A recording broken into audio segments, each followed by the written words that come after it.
For example fill salt form ಅಲ್ಲಿ ಇಲ್ಲ, ಅವ್ರು ಬರ್ತಾ ಇದ್ದಾರೆ, ಅವ್ರಿಗೂ ಪ್ರೆಷರ್ ಇರುತ್ತೆ, ಅಯ್ಯೋ ನಾನು ಪರ್ಫಾರ್ಮ್ ಮಾಡ್ಲೇಬೇಕು, ಮಾಡ್ಲಿಲ್ಲ ಅಂತ ಅಂದ್ರೆ ಅಲ್ಲಿ ಕಾಯ್ತಾ ಇದಾರೆ ಜೇಕಬ್ ಬೆತಲ್ಲು ಅಂತ. ಅಕಸ್ಮಾತ್ ಇವಾಗ ಸರ್ ಲಾಸ್ಟ್ ಇಯರ್ ಈ ತಲೆನೋವು ಇರ್ಲಿಲ್ಲ, ಯಾಕೆಂದ್ರೆ ಸೆಟ್ಲ್ ಆಗಿತ್ತು ಯೂನಿಟ್, ಇಂಥವ್ರೆ ಆಡ್ತಾರೆ, ಎಷ್ಟೇ ಫೇಲ್ಯೂರ್ ಆದ್ರೂ ಪರವಾಗಿಲ್ಲ ಇವ್ರನ್ನೇ ಆಡಿಸ್ತೀವಿ ಅಂತ. ಇವಾಗ ಫೇಲ್ಯೂರ್ ಆಗ್ತಾ ಇದ್ರೆ ಎಷ್ಟು ಚಾನ್ಸ್ ಕೊಡ್ತಾರೆ ಆ ಫೇಲ್ ಆಗುವಂತ ಪ್ಲೇಯರ್ಗೆ ಅನ್ನೋದೊಂದು ಕಷ್ಟಕರವಾದಂತ ಸನ್ನಿವೇಶ ಅಲ್ವಾ ಟೀಮ್ ಮ್ಯಾನೇಜ್ಮೆಂಟ್ ಅವ್ರಿಗೆ. ಈ ತರ ಸಿಚುಯೇಷನ್ ಇಲ್ಲಿ ಇದ್ರೇನೆ ಬಂದು ಮ್ಯಾನೇಜ್ಮೆಂಟ್ ಗಾಗ್ಲಿ ಪ್ಲೇಯರ್ಸ್ ಗಾಗ್ಲಿ ಒಳಗಡೆಯಿಂದ ಬಂದು ಆ ಚಾಲೆಂಜಸ್ ಇದ್ರೇನೆ ಅವರು ಬೆಟರ್ ಆಗಿ ಪರ್ಫಾರ್ಮ್ ಮಾಡೋದು. ಸೊ ಟೇಕನ್ ಫಾರ್ ಗ್ರಾಂಟೆಡ್ ಅಂದ್ರೆ ನನ್ ಬಿಟ್ರೆ ಬರ ಯಾರು ಇಲ್ಲಪ್ಪ, ನಾನು ಒಬ್ನೇ ಇದ್ರಲ್ಲಿ, ನಾನೇ ರಾಜ ನಾನೇ ಪ್ರಜೆ ಅನ್ಕೊಂಡಿದ್ರೆ ಡೆಫಿನೆಟ್ ಆಗಿ ಬಂದು ಕೆಳಗಡೆ ಹೋಗೋ ಸಾಧ್ಯತೆ ಜಾಸ್ತಿ ಇರತ್ತೆ.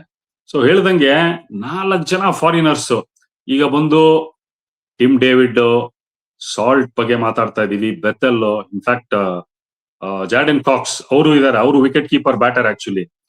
ಬಟ್ ಒಂದು ಸ್ಥಿತಿಲಿ ಏನಾಗತ್ತೆ ಅಂದ್ರೆ ಇವಾಗ ನೀವು ಹೇಳ್ದಂಗೆ all Indian fast bowling attack ಅಂತ. ಸೊ ಒಂದು ಎಕ್ಸ್ಟ್ರಾ ಇಂಡಿಯನ್ ಫಾಸ್ಟ್ ಬೌಲರ್, ಇವಾಗ ನೀವು ಇನ್ನೊಂದು ಇಂಡಿಯನ್ ಫಾಸ್ಟ್ ಬೌಲರ್ ಅಂತ ಮಾತಾಡೋರು ಯಾರ ಬಗ್ಗೆ ಮಾತಾಡ್ತೀರಾ? ಯಶ್ ದಯಾಲ್ ಪಳಗಿರುವಂತ ಬೌಲರು, ಚೆನ್ನಾಗಿ ಮಾಡಿರೋರು.